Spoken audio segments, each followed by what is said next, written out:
everyone, welcome to my YouTube channel. My name's Cameron Kelly Smith. Be sure to hit that subscribe and notification button to stay tuned on the content I produce each and every week in the world of wrestling and movie related discussions. So Joker, directed by Todd Philips, starring Joaquin Phoenix, debuted at the Venice Film Festival last week, and to huge buzz, huge reviews, a lot of critics seeming to have loved it. I think the last time I checked, it had an 89% rating on Rotten Tomatoes.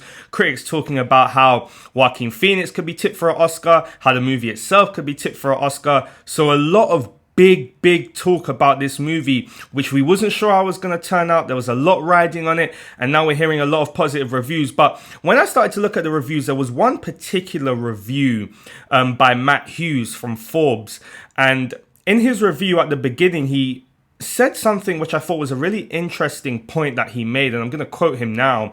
He said that if you thought The Dark Knight and Logan pushed the boundaries of adult storytelling and Oscar quality for these types of films, Joker is about to up the ante.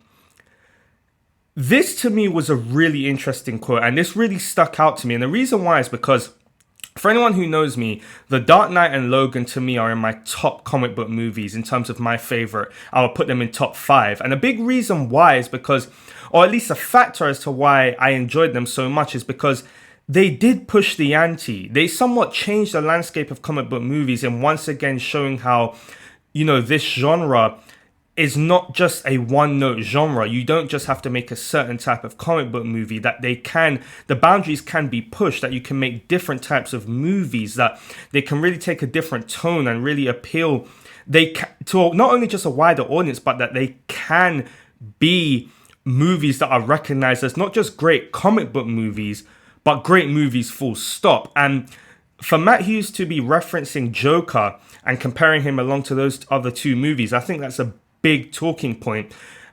But it does prove that this could affect the future of comic book movies. Now, I would argue that The Dark Knight and Logan did have an effect on comic book movies and the landscape of the genre. And I think that Joker could have that same impact moving forward for a number of reasons. First and foremost, this is the Joker. This is a movie that does not have Batman. It is very loosely tied, from what we hear, to its comic book origins. Literally no references to its comic book counterparts. And so that's a big step, because this will be a big factor in proving, well, can you make a comic book movie that is almost somewhat completely detached from its comic book roots and still be successful?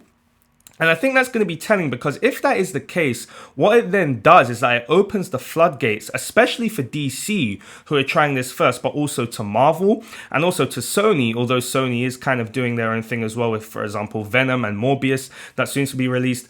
But if this is successful and this works, this is telling, because it could open the floodgates to studios trying more of these movies that are completely disconnected from a wider shared universe, which Joker is. It has no relation to the DCEU, but also making movies that really push boundaries in terms of maybe detaching them from their comic book roots and looking at them as also like how Joker seems to be, like a social modern day commentary on our society. And I think that opens the floodgates, especially for DC, given how well this movie seems to be performing critically right now. Obviously, we don't know box office wise until it's released, but that could open the floodgates for more studios taking more risks and doing these.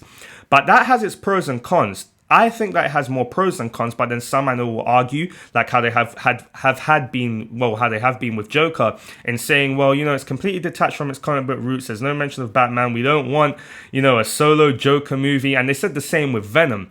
And so that could cause some issues along the way if, for example, studios started to delve more into that realm. For example, let's say making a standalone, I don't even know, a Hulk movie. I don't even know that works, but maybe let's say a Batman movie that has no relation to really the wider comic book universe, but is mainly focused on a guy who is driven to, insanity based on his parents' murders, or I don't know. But what I'm getting at is that it could really change the landscape in that respect. This also is very noteworthy because, similarly to Logan, similarly to Dark Knight, the Joker is being tipped for a lot of award buzz and pre-Oscar buzz. And that is also telling, because it also then represents not only how the comic book genre can change and has made such leaps and bounds over the years, but also how a movie like this could potentially be recognized by the Academy. But then one could also argue is that the Academy traditionally, even though they've improved in recent years in terms of going and nominating comic book movies, traditionally the Academy chooses movies that are more so based and grounded in our own reality. And so one does argue that if Joker does get tips for Oscar buzz, or if it actually gets a nomination in any way, does it then once again prove the argument of comic book movies can only be a certain way, made in a certain way, in order to actually garner that Oscar buzz and to be taken seriously by Academy members and critics at large? I would argue that's not the case, at least in terms of critics at large, but that argument could be made by the Academy. This is going to be a big movie. The big question as well, however, is how much it makes. Now, at the moment, it's tracking apparently for around 100 million opening domestically for the North American market. And I think that's hugely telling, because if this movie does well financially, it then opens the floodgates once again to studios making more of these types of movies, which is probably a good thing. Also, one of the biggest critiques was, could they make a Joker movie without Batman and people go and see it?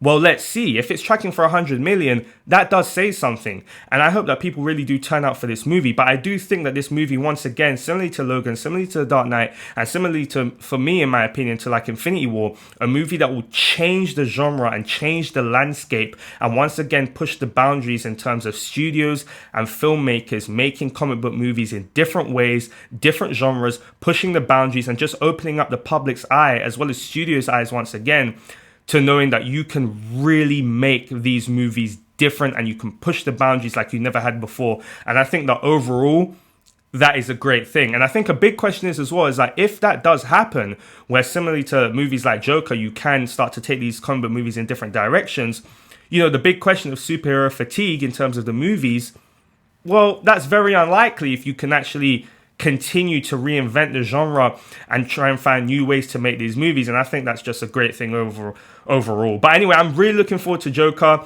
Still got a little while to see it into its wide release, but I'm excited. But let me know what you guys think. Do you think that this could really represent a huge shift once again in terms of the comic book genre? Do you think it could take things back or take things forward, which I think they will? But let me know. Jump down in the comment section below. Thank you for checking out my video today. Have a good day.